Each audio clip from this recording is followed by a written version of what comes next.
দেশে বিভিন্ন অঞ্চলে কমছে বন্যার পানি। কুড়িগ্রামে বন্যা পরিস্থিতির কিছুটা উন্নতি হয়েছে, তবে চরাঞ্চল ও নিম্নাঞ্চলের বাড়িঘরে এখনো পানি আছে। পানিতে ডুবে রয়েছে ৭,০০০ হেক্টর ফসলের ক্ষেত।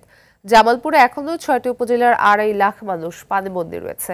টাঙ্গাইলে এক সপ্তাহের বেশি সময় ধরে পানিবন্দী থাকায় দুর্ভোগ বেড়েছে হাজারো পরিবারের।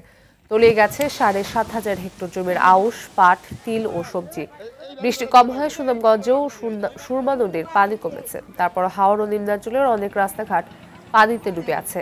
পানিতে তলিয়ে যাওয়া সুনামগঞ্জ তাহিরপুর সড়কে যান চলাচল বন্ধ রয়েছে। গাইবান্ধায় পানি থাকায় ঘরবাড়িতে ফিরতে পারছেন না মানুষ। দুর্গত এলাকায় দেখা দিয়েছে পানিবাহিত নানা রোগ। সিরাজগঞ্জে প্লাবিত এলাকার মানুষ খাবার ও বিশুদ্ধ পানির সংকটে রয়েছেন। মৌলভীবাজারে ঘর বাড়ি রাস্তাঘাট পানিতে ডুবে থাকায় দুর্ভোগ চরম।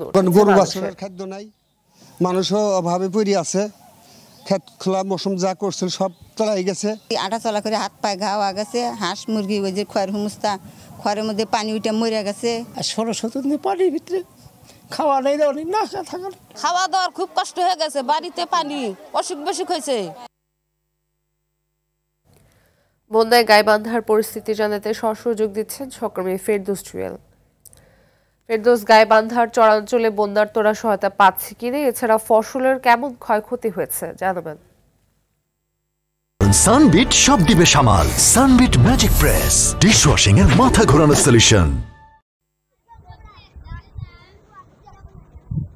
ফাতেমা, গাইবান্ধায় নদ নদীর পানি কিন্তু দ্রুত কমছে। তারপরও ব্রহ্মপুত্রের পানি এই মুহূর্তে ১৬ সেন্টিমিটার উপর দিয়ে প্রবাহিত হচ্ছে। দুর্গত এলাকায় ২ সপ্তাহ ধরে কাদা পানিতে চলাফেরার কারণে মানুষের হাত পায়ে ঘা এবং চর্মরোগ দেখা দিয়েছে। বিশুদ্ধ পানির অভাবে বিশেষ করে ডায়রিয়া সহ নানা ধরনের পেটের পীড়া দেখা দিয়েছে। অধিকাংশ বাড়িঘর আঙ্গিনায় পানি থাকায় বা ঘর বাড়িতে যে বানভাসীরা বিভিন্ন আশ্রয়কেন্দ্র থেকে ফিরতে পারছে না। বন্যায় এখন পর্যন্ত ৬,৫০০ হেক্টর জমির পাট, রোপা আমনের চারা, তিল এবং বিভিন্ন ফসল ডুবে গেছে। ২০ লাখ গবাদি পশু ক্ষতিগ্রস্ত হয়েছে। এছাড়াও ৫৫৪টি পুকুরের মাছ ভেসে গেছে। বন্যার্তদের মাঝে জেলা প্রশাসনের পক্ষ থেকে ৩,৫০০ প্যাকেট শুকনা খাবার ও ১৬৫ মেট্রিক টন জিআর চাল বিতরণ করা হয়েছে। সরকারি হিসাবে যে পরিমাণ ত্রাণ বিতরণ করা হয়েছে, এছাড়া গাইবান্ধা ৫ আসনের এমপি মাহমুদ হাসান রিপনও তিনি ১৩,০০০ পরিবারের মধ্যে ১০ কেজি করে চাল বিতরণ করেছেন।